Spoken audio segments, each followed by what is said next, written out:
from the Downtown Development Authority, Jackson's DDA, Executive Director, Corey Mays. Corey, welcome to the show. Hey Bart, thanks for having me. You bet. So we're talking about just now the Saturday night at the Michigan Theater, but Friday night, you've got a reason people should come downtown. We do.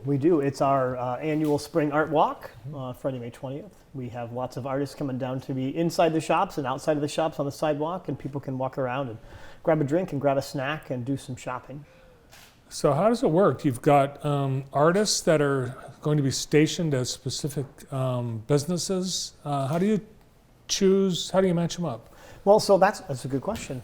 We do kind of two signups at the same time. We find out what businesses want to participate. Some businesses participate every time. You guys, for instance, I think have hosted one almost every art walk we've had. Some businesses pick and choose based on their schedule. And then same with artists. We have another list of artists that are available that weekend, and then we just kind of put them together, put logical pairings of an artist that might kind of have things that might fit with the retail establishment or the restaurant they're with, or sometimes an artist has a previous relationship with a business or a restaurant. They've been there before, they know the owners or they know the managers, they like to be in that spot for various reasons, and so we take all their feedback and put them together, and then poof, it's like magic.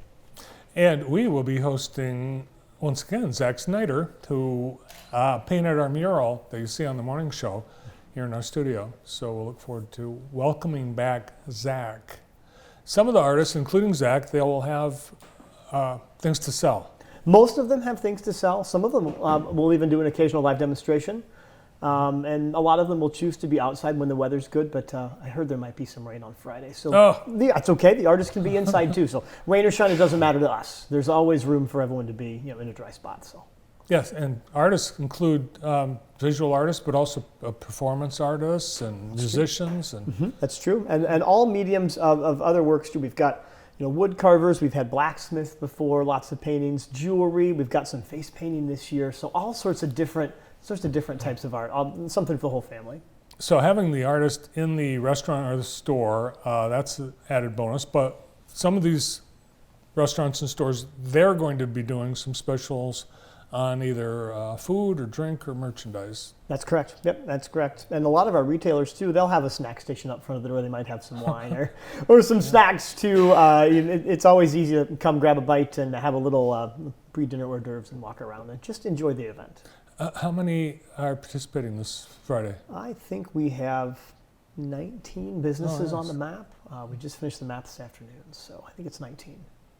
People should check the map out. It's going to be on your website? It'll be on our website. It'll be on social media tomorrow morning, and we'll have printed copies available at all of the different businesses along the way, so you can pick one up at your first stop and then map out the rest of your night.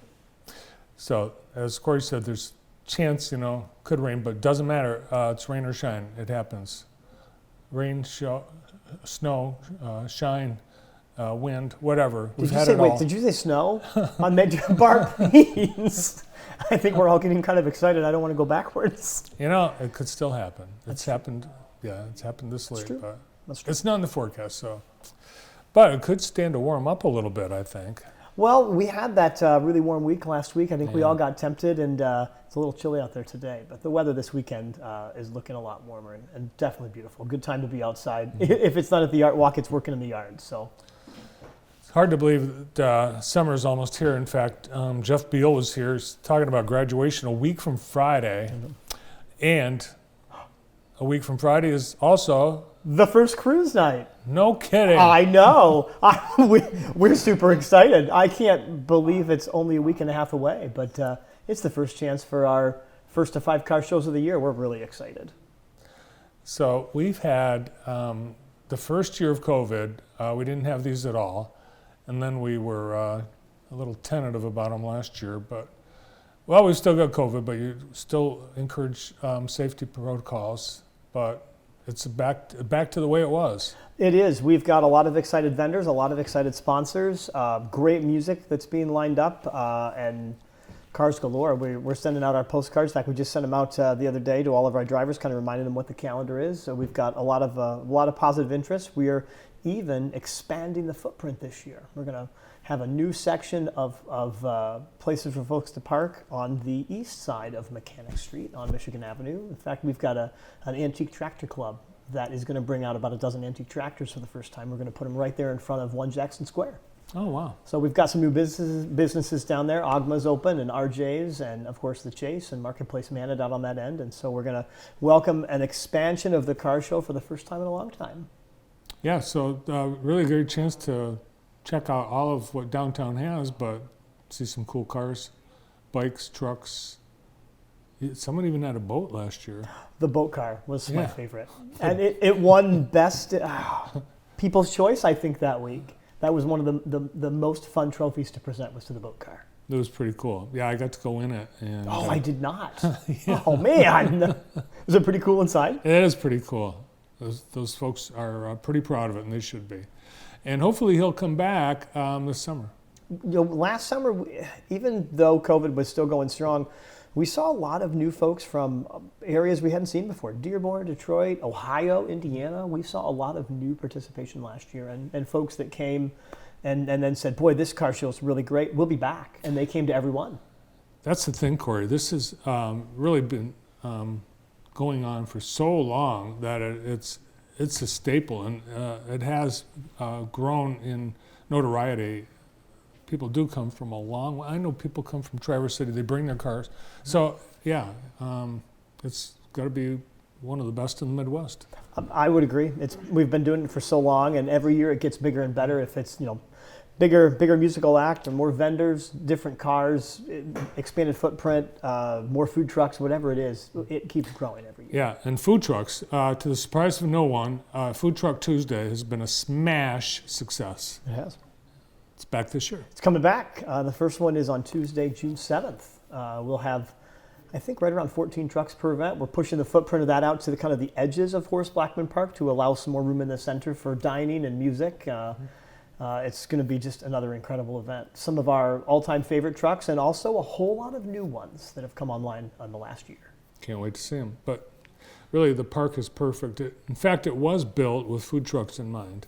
It's one of the few parks of its size in the state that has buried power for, I think we have 11 different buried power boxes. So there's hundreds of thousands of dollars in infrastructure underground that park that no one knows about. And the trucks can just pull in and plug right in, just like they're plugging into an outlet in their garage. And it makes it really convenient for them and makes it a nice quiet experience. We don't have to use generators most of the time. And it's just a wonderful place to have some food trucks. Well, it makes it, really for the food truck operator, Jackson is a place they want to be at, and it's competitive too, because you can't get everybody in. No, we can't. We had a lot of new trucks come online this year. I think 6 or 8, in fact, that really wanted spots at our events, and we had to really work to build the puzzle so that everybody got a turn. Recognizing we've got some veteran trucks that have been coming for years and years, and we've got a whole bunch of new folks that we want to give a chance to. We want to get them out, get them some exposure, and check out some new foods. So. What are some of the new foods or cuisines that these new food trucks have? Well, one of my personal favorites is a new grilled sandwiches truck called Melted out of Michigan Center. Close to my heart. I used to be a teacher over there, so I know a lot of the folks that are working in that truck. And they came to the Spring Fling a few weeks back, and they had the longest line of the day. They did. We've got a new vegan truck, Craveable, which is really exciting to bring them onto the scene. And then we've got a new barbecue truck. We've got a new slider truck called Baby Bear Burgers. Again, really long line at the Spring Fling, probably about 15 people all day long, just kind of waiting. So that's a great sign. That they're just kind of getting their name out, and right away at one of the first events they did, hugely popular. So we're really excited to welcome some new folks. So Food Truck Tuesday is not every Tuesday. It's the first and third? First and third. Okay, starting June something. 7. 7. June 7. June, July, and August. And who knows, maybe later if people want them to stay later. Yeah, I think the first year that this started, it was actually at Consumers on the Riverwalk, but it exploded and moved down to Blackman Park, and I think with that you extended actually into August, because the first was just, and then concerts, all the other fun stuff of downtown Jackson all summer long. That's right, all the concerts and the Friday film nights, and just great reasons to bring the family and come downtown, spend a few hours, look at the murals and grab a bite to eat and see some classic cars and just hang out and enjoy the beauty that downtown has to offer. Nice. Good to see you. Thanks for stopping over. Thanks for having me. Always a pleasure. You bet. the Executive Director of Jackson's Downtown Development Authority, Corey Mays.